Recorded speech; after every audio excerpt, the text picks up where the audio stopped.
আসসালামু আলাইকুম। তো এই প্রবলেমে হচ্ছে আমাকে একটা স্ট্রিং দিয়ে দিবে। এখন ওই স্ট্রিংটা হচ্ছে ভ্যালিড কিনা এটা হচ্ছে আমাকে বলতে হবে। তো এই স্ট্রিংটা ভ্যালিড হবে যদি এই ৪ টা কন্ডিশন হচ্ছে ফুলফিল করে। তো এই ৪ টা কন্ডিশন হচ্ছে যে স্ট্রিংটা অবশ্যই হচ্ছে লোয়ার কেস ল্যাটিন লেটার অথবা হচ্ছে ডিজিট দিয়ে তৈরি হতে হবে। তার মানে হচ্ছে আমি যদি এ, বি তারপর হচ্ছে 1, 2, 9 এগুলা যদি ইউজ করি এই জিনিসগুলো হচ্ছে আমি ইউজ করতে পারবো। কিন্তু আমি যদি হচ্ছে এ ইউজ করি, বি ইউজ করি, হ্যাশ ইউজ করি, এগুলোও তো ক্যারেক্টার, কিন্তু এগুলো হচ্ছে ইউজ করা যাবে না। আচ্ছা, তারপরে এখানে বলছে যে আহ, এখানে হচ্ছে কোনো একটা লেটারের পরে ডিজিট আসতে পারবে না। তো এটা হচ্ছে হওয়া যাবে না, কিন্তু এটা হতে পারবে যে আমার একটা ডিজিট আছে তারপরে হচ্ছে কোনো একটা লেটার আছে। আর এখানে আরেকটা বিষয় বলছে যে সবগুলা ডিজিট হচ্ছে সর্টেড হতে হবে, সবগুলা লেটারও হচ্ছে সর্টেড হতে হবে।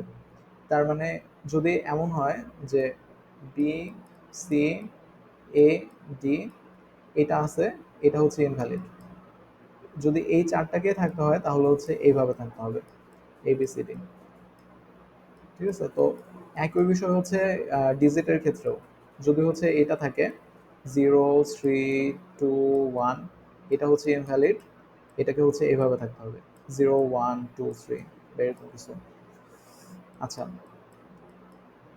এখন আহ, যদি হচ্ছে এটার কথা চিন্তা করি, এটা হচ্ছে ভ্যালিড কারণ এখানে হচ্ছে ডিজিটগুলো সর্টেড, তারপর হচ্ছে লেটারগুলো সর্টেড, আর ডিজিটের পরে হচ্ছে লেটার আছে। কিন্তু যদি এইটা চিন্তা করি, এখানে হচ্ছে ডিজিটগুলো সর্টেড কিন্তু লেটার কিন্তু সর্টেড না। এখানে হচ্ছে ডাব্লু আগে আছে তারপর হচ্ছে এ আছে। তো এটা হচ্ছে নো হচ্ছে অ্যান্সার। আচ্ছা, তারপর এটা হচ্ছে সবগুলাই সর্টেড। এখানে হচ্ছে আমরা যেটা দেখতে পারতেছি যে এখানে হচ্ছে আগে লেটার চলে আসছে, লেটারের পরে হচ্ছে আমি এখানে ডিজিট দিছি। তো এটা তো ইনভ্যালিড, তো এখানে হচ্ছে নো। আর এটা হচ্ছে ডিজিটগুলো সর্টেড, এটা হচ্ছে ইয়েস। আচ্ছা, তো এটা হচ্ছে কিভাবে হচ্ছে আমরা করব। প্রথম বিষয় হচ্ছে যে প্রত্যেকটা ক্যারেক্টারের জন্য একটা স্ট্রিং দেওয়া আছে, এই স্ট্রিং এর প্রত্যেকটা ক্যারেক্টার হচ্ছে এ থেকে জেড এর ভিতরে কিনা অথবা 0 থেকে 9 এর ভিতরে কিনা, এটা হচ্ছে আমরা চেক করব। আচ্ছা, এখন এইটা যদি হচ্ছে দেখি যে চেক করে ফেল করছে তাহলে হচ্ছে অ্যান্সার নো হয়ে যাবে। আর তারপরে হচ্ছে আমরা যেটা করব যে এটাকে হচ্ছে আমরা সর্টেড করার চেষ্টা করব, মানে সর্ট করব। এই যে যেমন হচ্ছে যদি এটা থাকতো A, 2, C, 9, এটাকে যদি হচ্ছে আমরা সর্ট করতাম তাহলে হচ্ছে আমরা এরকম পেতাম 2, 9, AC। মানে হচ্ছে এখানে যে তিনটা কন্ডিশন বলছে সর্ট করলেই হচ্ছে ওই তিনটা কন্ডিশন অটোমেটিক ফুলফিল হয়ে যায়। তো আমি সর্ট করার পর চেক করব যে আমার এখানে যেটা দেওয়া ছিল ওটার সাথে এটা ম্যাচ করতেছে কিনা। যদি দেখি যে ম্যাচ করে না, যেমন এই ক্ষেত্রে তো এটা ম্যাচ করে না, তার মানে হচ্ছে নো। আর যদি ম্যাচ করে তাহলে হচ্ছে ইয়েস। আচ্ছা, এখন হচ্ছে এটা একটু কোডের মধ্যে দেখি। তো এখানে হচ্ছে প্রথমে টেস্ট কেস নেওয়া হয়েছে, তারপর হচ্ছে এন, এন মানে হচ্ছে ওই স্ট্রিং এর সাইজ আর হচ্ছে ওই স্ট্রিংটা নেওয়া হয়েছে।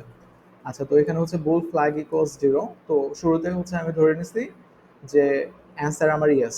যদি ফ্ল্যাগ 1 হয়ে যায় তাহলে অ্যান্সার নো হবে। এখন আমি প্রত্যেকটা ক্যারেক্টারের জন্য চেক করছি যে এটা হচ্ছে 0 থেকে 9 এর ভিতরে কিনা অথবা হচ্ছে এ থেকে জেড এর ভিতরে কিনা।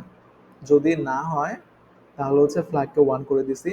আর যদি ফ্ল্যাগ 1 হয়, ফ্ল্যাগ ট্রু হলে হচ্ছে নো আউটপুট দিছি আর কন্টিনিউ করে দিছি।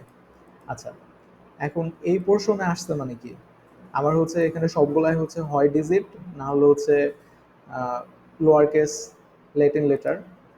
এখন আমি যেটা করছি যে আরেকটা স্ট্রিং এর মধ্যে আমার যে ইনপুট যে স্ট্রিংটা নিছি ওইটাকে রাখছি, তারপর হচ্ছে ওই আরেকটা স্ট্রিংকে সর্ট করছি। সর্ট করার পর যদি দেখি যে আচ্ছা ইনিশিয়াল স্ট্রিং এর মতোই আছে, তার মানে ওইটা অবশ্যই ফুলফিল করছে কন্ডিশনগুলোকে, তাই ইনিশিয়াল স্ট্রিং এর মতোই ছিল, তাহলে হচ্ছে আউটপুট ইয়েস হবে। আর যদি তা না হয় তাহলে হচ্ছে আউটপুট নো। আচ্ছা, থ্যাংক ইউ।